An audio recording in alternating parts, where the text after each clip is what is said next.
Chloe. And yes, we do make money on Instagram. Because I want a baby I think ASAP. everybody should just sync up and get pregnant on my wedding night. I get pregnant on my wedding night. You get pregnant on my wedding night. Everybody we like pass around wedding, like pregnancy tonic as a shot. And then Your favor at the wedding is actually a pregnancy test. Yeah. That's in my gift bag. Luke and I talk about it every day. Yesterday, he doesn't listen to the podcast, so I can say this and I'm going to expose him. Yesterday, he sent me a video of a little girl running through the golf course and the dad was driving the car. And it was like when you are golfing and your little girl is like running down the fairway in a tutu.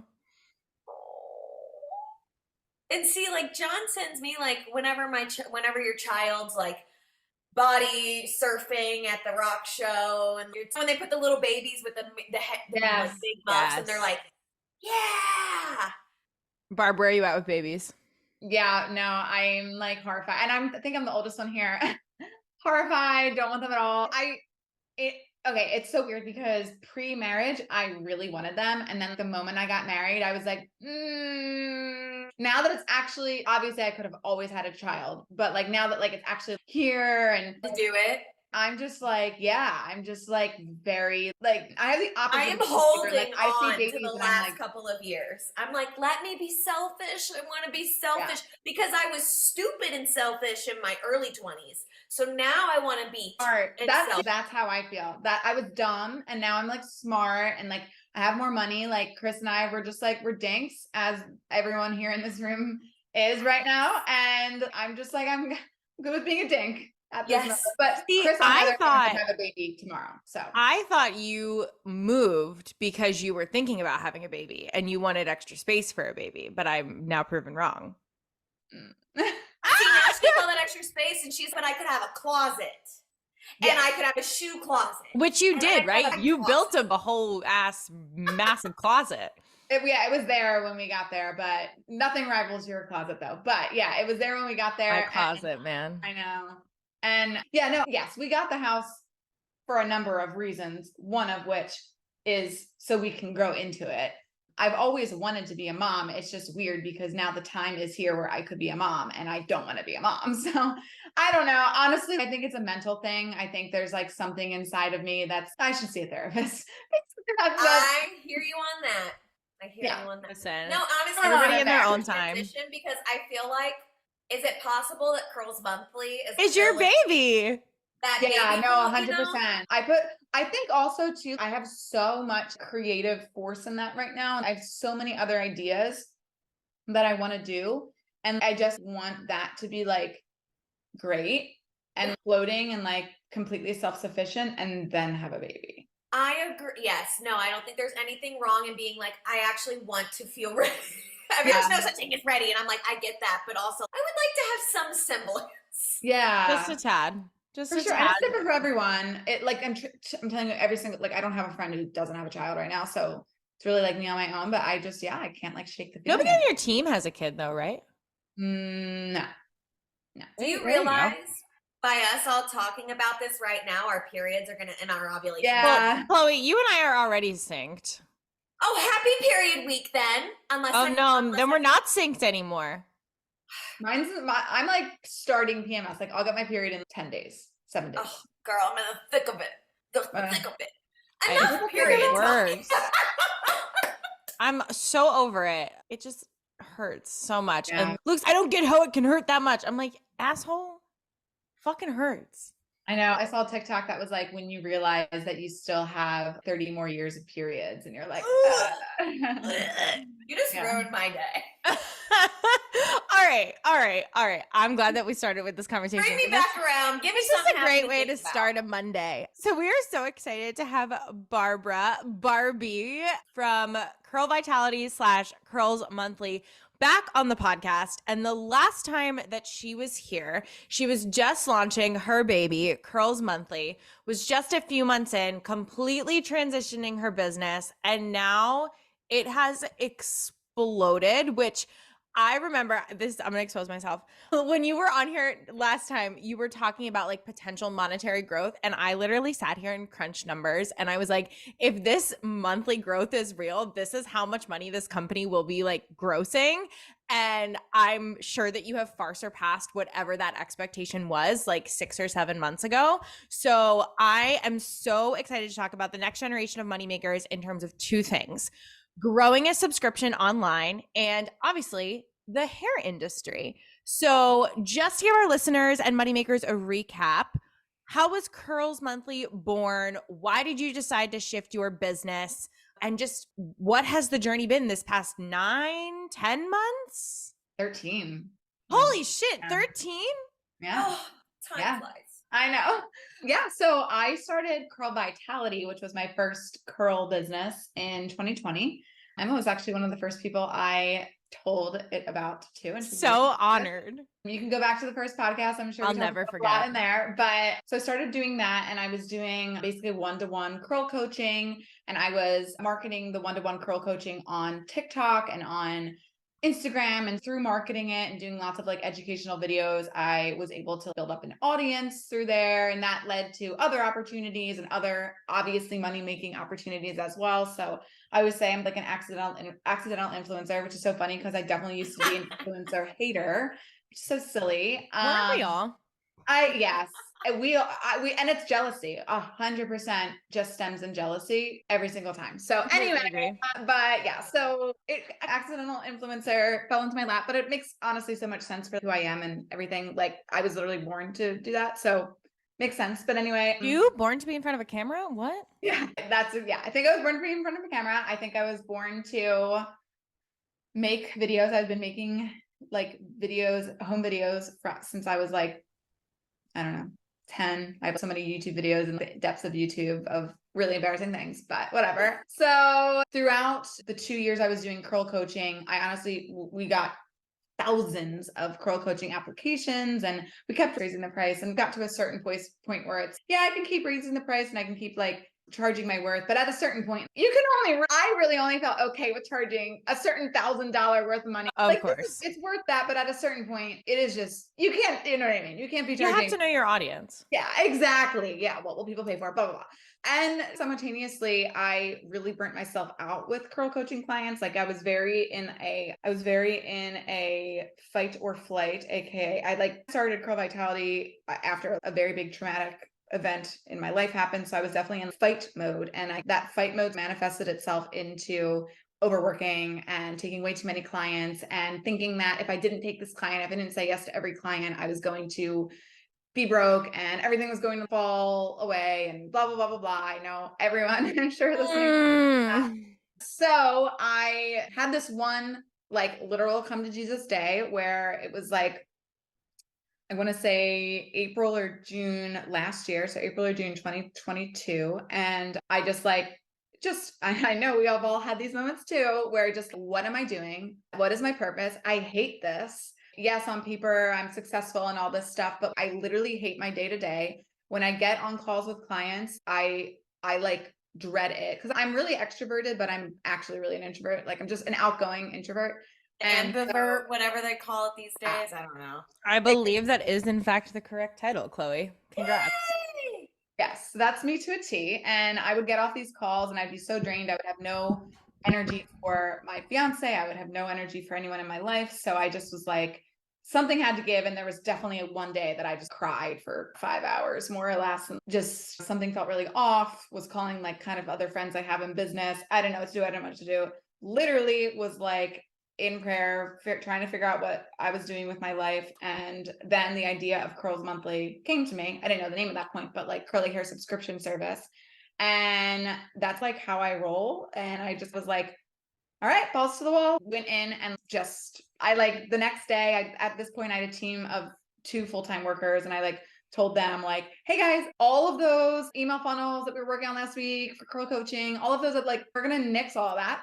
We're going to stop curl coaching for 2 months. I hope to God that during these 2 months, we're not going to make any money, that when we launch Curls Monthly, it all works. So blah, blah, blah. Then launched like the wait list for Curls Monthly, like maybe a few weeks before we launched actual Curls Monthly, grew that.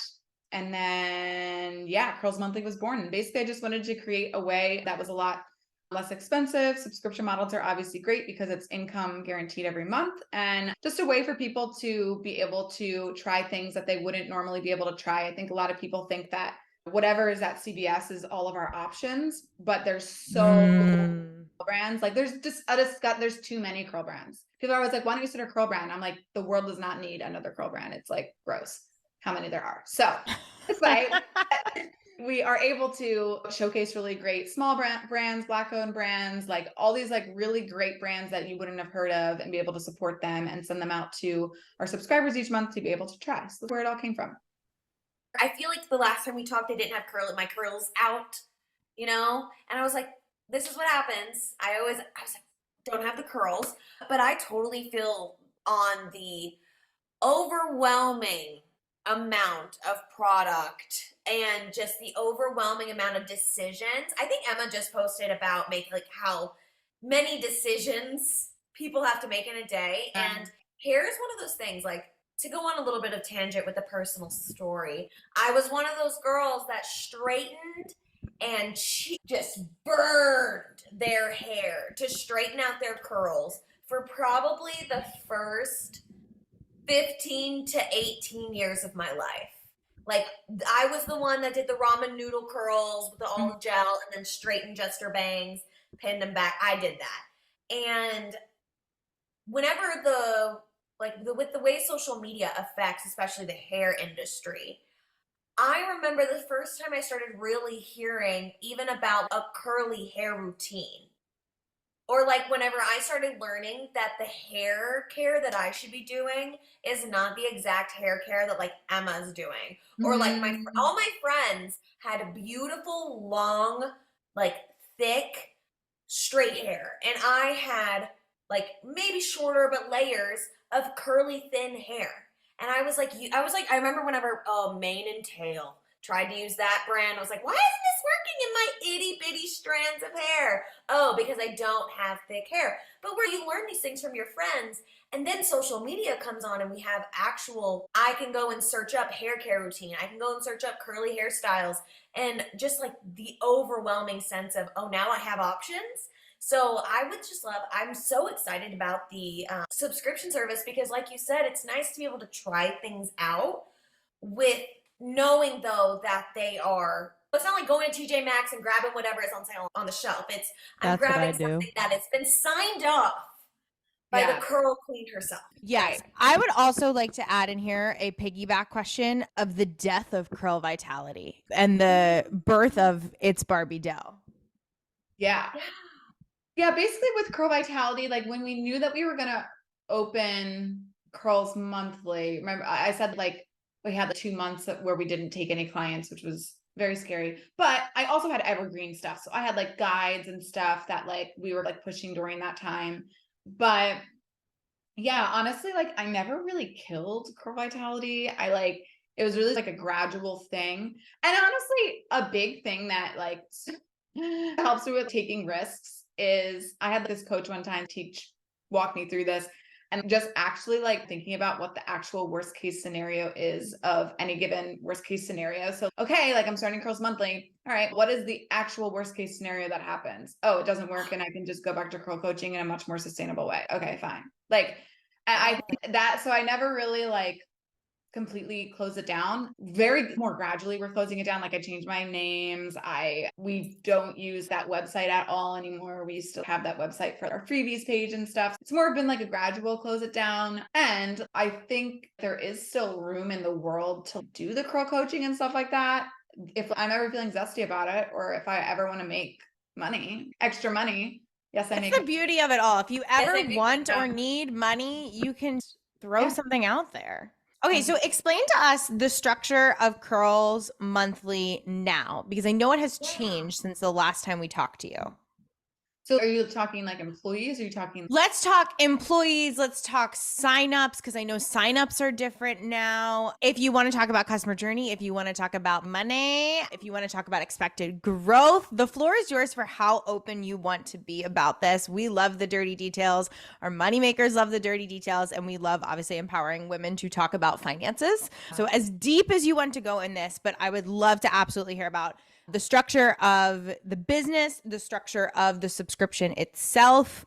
And let's start with this question. Are you still having all of the products sponsored? Yes. Yes. Essentially, piggyback question here. For you then, outside of shipping and the mailers and your team, taking away systems or anything else like that, I would assume you have a very high profit margin. Yes. Correct. Yeah. We Okay. love.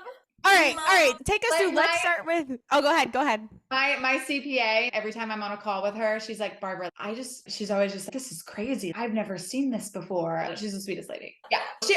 Although I'm always like, okay. I just have no really true idea. And also I have really bad imposter syndrome. So she'll say that. And I'm like, awesome. Okay. I'm going to go watch some TV. I don't know. It just doesn't register, but Ditto. we do have very high profit margins according to her. But again, I don't know what I'm doing. Really, does anybody? No, we don't know what we're doing. No idea what I'm doing. Acres. I guess and check. I really guess and check and just hope it goes well. But again, I have truly the mentality of if it doesn't go well, okay, great. I can influence. Okay, great. I can do this. I'm always just, I'll do my best. Hope it works out. But yeah, definitely. I would say the biggest expense right now is employees. And we have 6 full-time employees. Yeah, so with that comes healthcare and all the other things. Oh my God, you're paying healthcare? Yeah. Chloe, don't get any ideas. Chloe, do not get any ideas. We don't have healthcare. I go to London. It's fine. Yeah, you get London over healthcare. Right. A lot of them are under 25, so we don't have to pay healthcare for every single person. Love that. Yeah, so we have healthcare. We don't do 401k yet, but we'll see. We'll see when that comes. But yeah, so that's probably like the biggest thing. But I'm really making an effort to invest in people. I read this really great book, which I was already doing before, but after I read the book, I'm like, I'm sold. It was called Who Not How. And it's just, instead of saying, how can we accomplish this? Who can accomplish this for us? So that has really helped me a lot, like just wrap my mind around that. And I'm all about just like hiring from within for key things. Like we have contractors for a website of course you need contractors for certain things, but for a lot of times, like we think that we won't have the work or, oh gosh, like the money. And you really just have to like look at it as an investment. Obviously you have to make smart decisions. And if you're making $2,000 a month, you're not going to be hiring a $100,000 a year employee, but you have to be realistic. But like you should look at it as a investment. So for example, like we got to this point, and this sort of brings me back to where we are numbers wise and everything. From our last podcast, I don't know exactly what I said, but we were definitely like on the up and up and up and up and up subscriber wise. It had just popped off, blah, blah, blah. Kind of shortly after that, we realized that we weren't making great profit margins. So we raised the price by a lot. It's only $5, but it was only $17. And that's like a pretty hefty price raise. Yeah.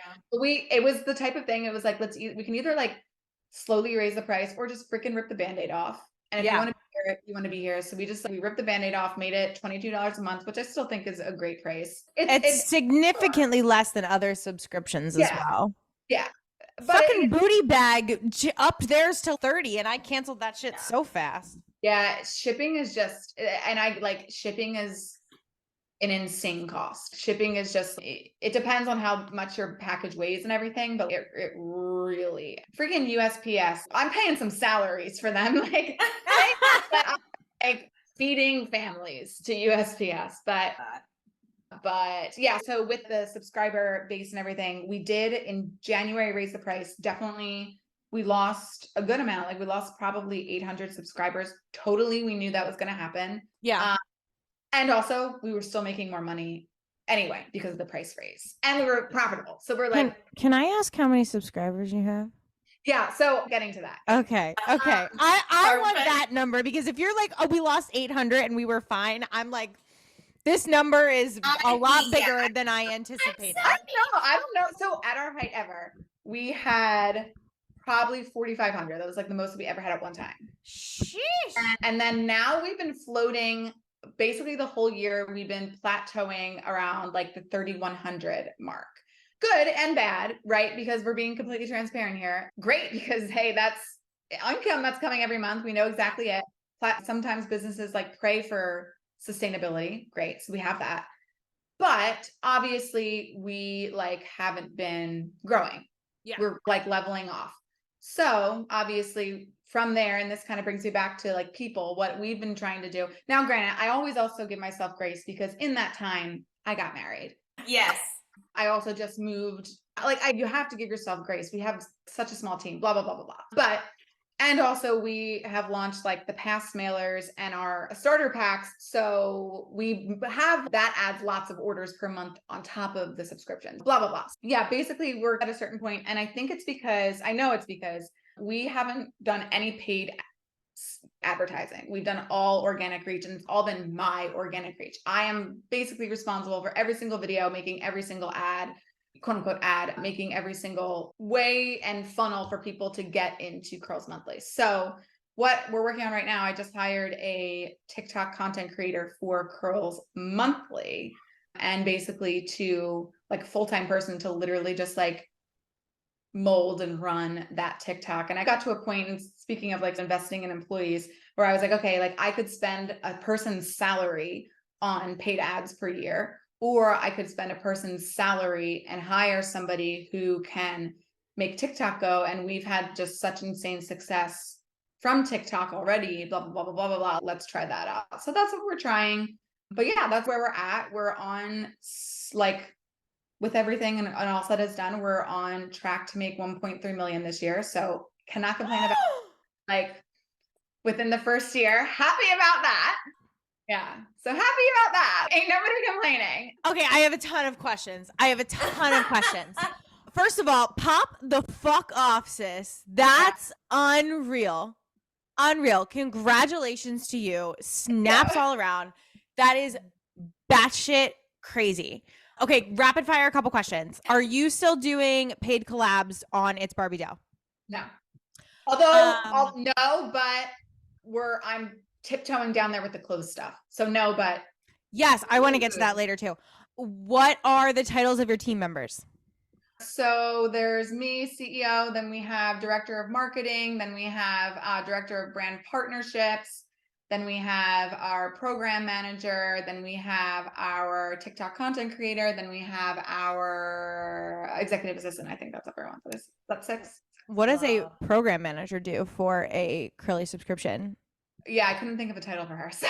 I love it. Yeah, we've changed Chloe's title like 12 times. Yeah, that's what we came up with. But no, she handles all of the warehouse stuff. So she's there. Like we have people who come in off of InstaWork every month to package the mailers. So they package the mailers every month. She oversees them. She deals with the shipping incomings and goings. She also does all the customer service emails, which are a lot. So yeah. So like ops kind of stuff. Yes. Have you ever thought about going on Shark Tank? Yes. Oh, I was just watching Shark Tank last night. 100%. 100%. I don't think that actually Curls Monthly is the idea I'm going to bring to Shark Tank though. I don't know that in that regard, it's investable. Here's the thing. Even though Booty Bag did it? I had to look up who is that? Because you were just okay, so Booty Bag, I used to get their subscription and I loved it. And I'm Googling it right now. Like most of my underwear is from them. Oh, it's underwear. It's an underwear subscription. And you can also, like, as they grew, you could get like matching bras, you could get pajamas, and they just increased to $30 a month for 4 pairs of underwear. And I was like, you know what? I can wait till Aerie has a sale and I'm all good. Like I can't afford to pay this anymore. And I was getting really into makeup. So I was like, why don't I just do the beauty box or whatever it was called? That's not that anymore. And she went on Shark Tank and it was already making a ton of money, but she had issues. She had not a great product development company. And she got Kendra Scott. Kendra Scott ate that shit up. So I think there is a market there because they've already done that. obviously this is very different, but at least that someone did something somewhat similar and it worked. No, But no, that actually, like, that's very inspiring. And I genuinely, like, will be on Shark Tank one day. I didn't think it was for this idea, but maybe it is. I watched it a lot, and obviously not enough because I haven't even seen this one. There's so many freaking episodes, but like, I've been, obviously you sit there and you think about their objections, and I've been like, okay, I think that they're gonna, like, their objection is that it can only, like, scale to a certain amount because it's for a niche group of people. I don't know. But hey, so I saw one last night that was about eye patches for little kids with a certain, like, disorder. And that can only scale to a certain amount.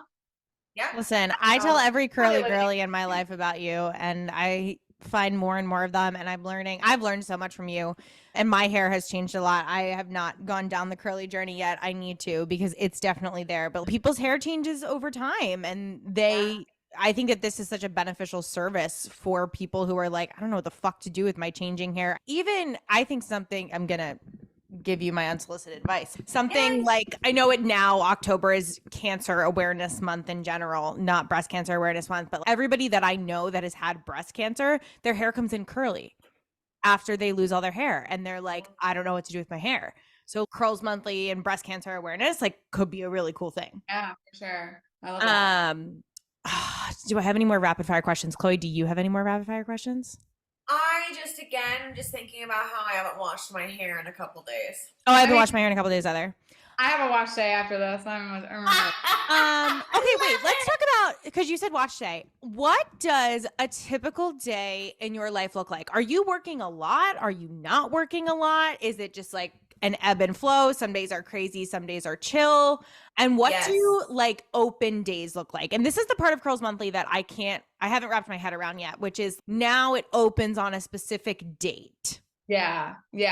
So yeah, basically we have a launch every month. So we obviously have our subscription every single month, and it changes every single month. And part of the subscription is a lot of like education based things. I like do a lot of work to make videos and content and YouTube videos and stuff like that to educate on the products in each month. So months are various. It's not like, I don't know exactly what Booty Bag was, but I'm guessing that they would send you like underwear, and underwear is underwear. So there's not much like education you can do around this. It's more specified things. So we make a lot of educational videos. So we have the launches every month. What was the question?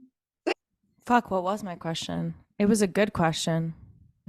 It was day in the life. Day in the life. Day to day. Yeah. Day to day. My goal right now, when I hire every single new employee, and the goal right now is to get me to all I'm doing all day is creating content, which is what I like to do. It's what I'm doing.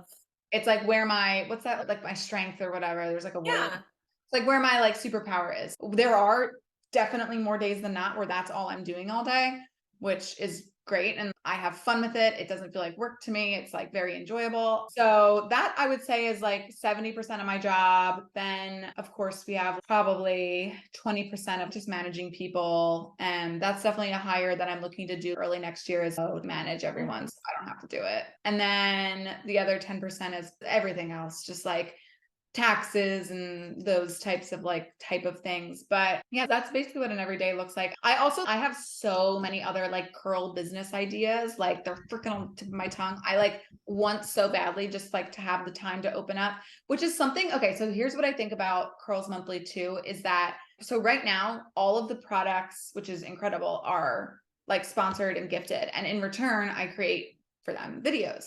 And that's great and that's amazing. But at a certain point, this is what I mean in terms of, yes, we can still go up in subscribers and stuff like that, but there is going to be a point where brands can only give so much for a certain amount of deliverables that I'm able to deliver. You know what I mean? In order to keep this same business model, it can truly only go to a certain amount. What that is, I don't know. I really don't know, but we'll see when we get there. I don't really know how to do. Hey, there's always new makeup products. There's always new curl products. Would you ever consider like adding things like skincare and makeup into it, or do you just exclusively want to keep it curls? Yeah, for this, I would just make it curls. I think that it's just so needed for that regard. I do think we still definitely have not exhausted the there's still a million products that have not been in there. So it's not so much about product. It's more so about a lot of times brands don't even have that many SKUs in terms of literal physical inventory. And they're like, that tends to be an issue past a certain number. That's what I mean by that is I do think that there's definitely room to grow. I don't know. I wonder how much it can grow so brands are still able to participate and all that stuff, if that makes sense. No, absolutely. It's just fascinating. I keep going back to the Shark Tank thing because I'm like, if you are going to gross 1.2 million in a year, Barbara Corcoran's mouth would be on the floor. Yeah. And I love Barbara Corcoran and I love Lori.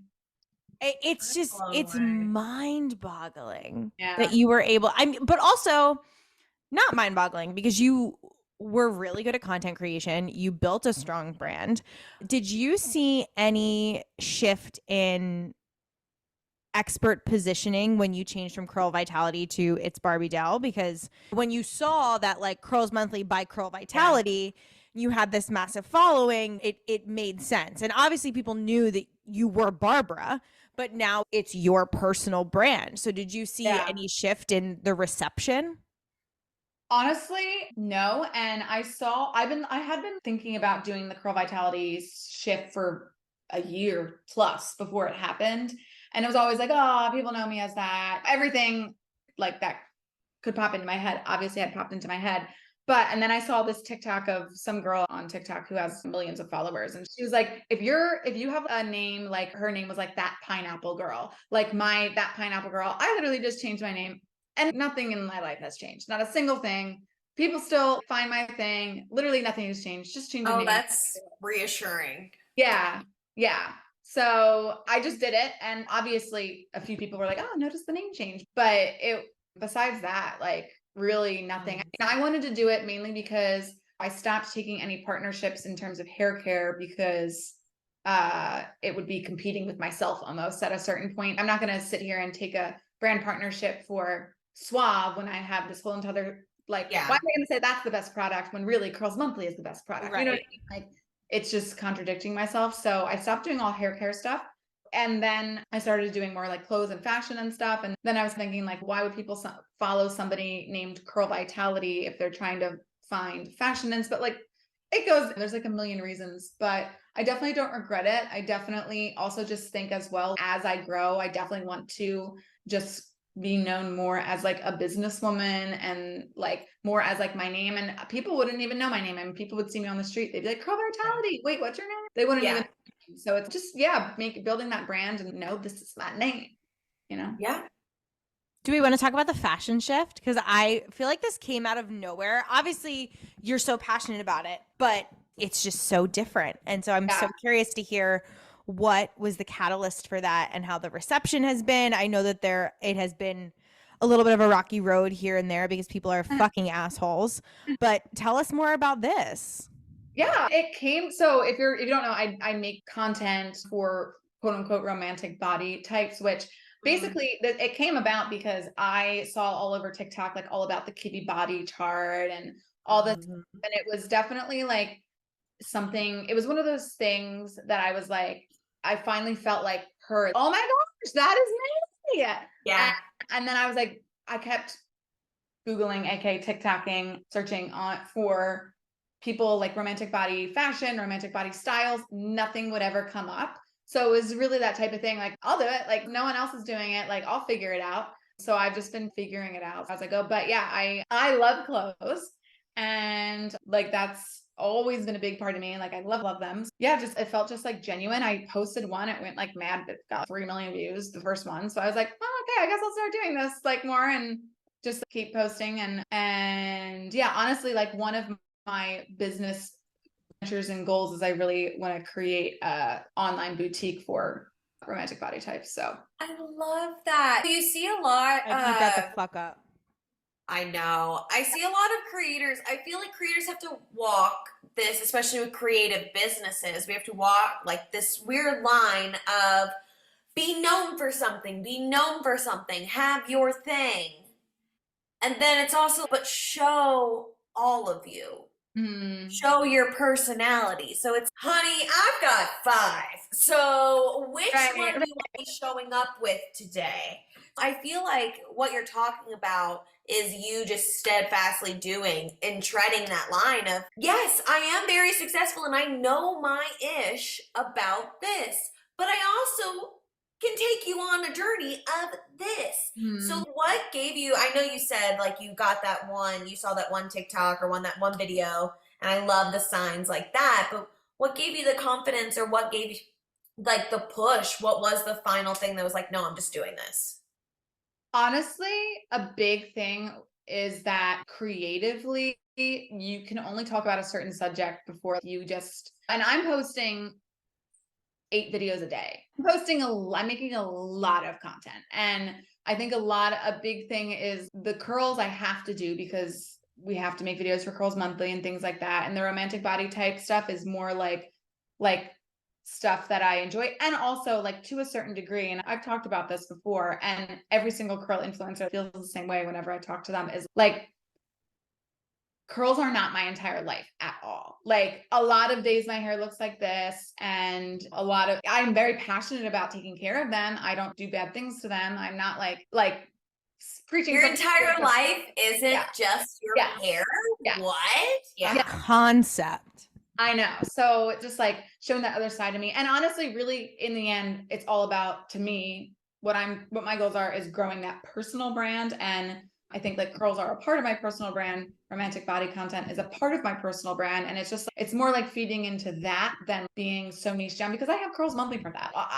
You know what I mean? We have Curls Monthly for the curl tips and Curls Monthly for that type of thing. Yeah, it's just like branching out. But again, I have no idea what the hell I'm doing. No one does. Newsflash. Yeah, I just guess and no check. one does. Yeah.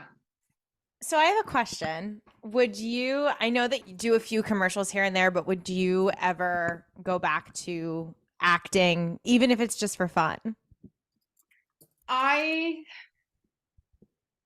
The thing is, yes, I would, but I also, because I've honestly built up, and I know I'm still small in terms of other people, but I think because I've built up who I am online, I also need to be like realistic about my personal brand in that regard of, I can't like, it would be a bad career move if I booked like a commercial for Advil, not as Barbara. You know what I mean? If I was like spokesperson 7, like it would be like, wait, that's that girl I know from TikTok, or that's that girl from this. Like I feel like it's like a bad career move. So I think if I were to do anything, it would be like a kind of higher level commercial that I would be like more of the spokesperson for, or I would like love to get back into film stuff. But yeah, it's something I think about all the time. What about theater?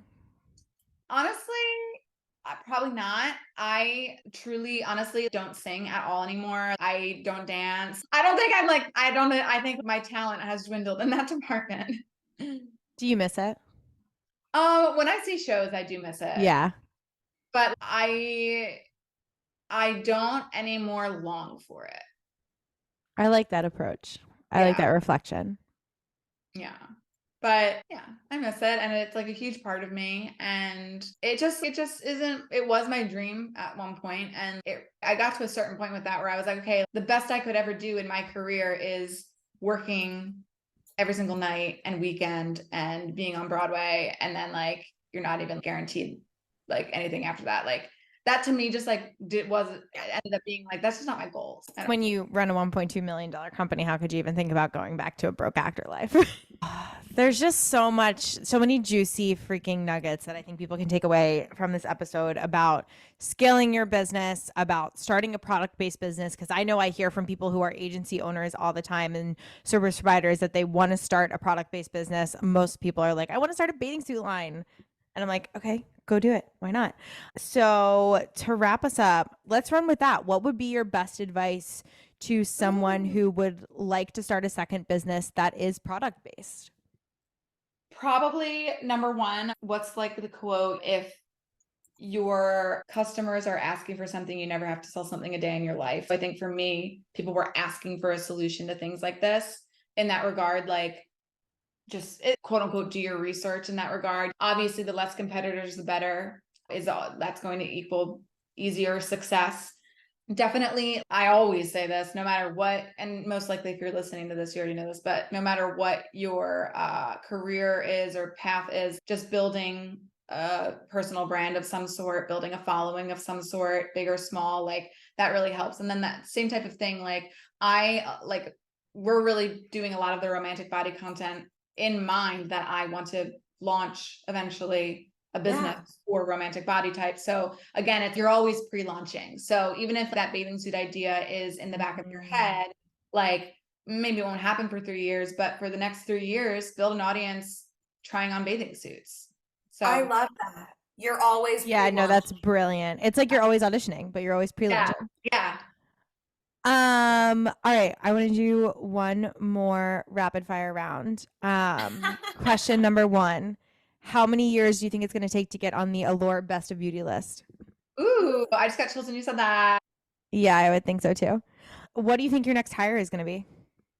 We're starting a new person. She starts in 2 weeks, but then after that, COO. And what is the new person doing? She's doing the TikTok thing. We actually had one and then we had to let her go. And then now we're hiring anyone. Listen, it happens to the best of us. Yep. Biggest goal for the rest of 2023? Ooh, my gosh, that's such a good question.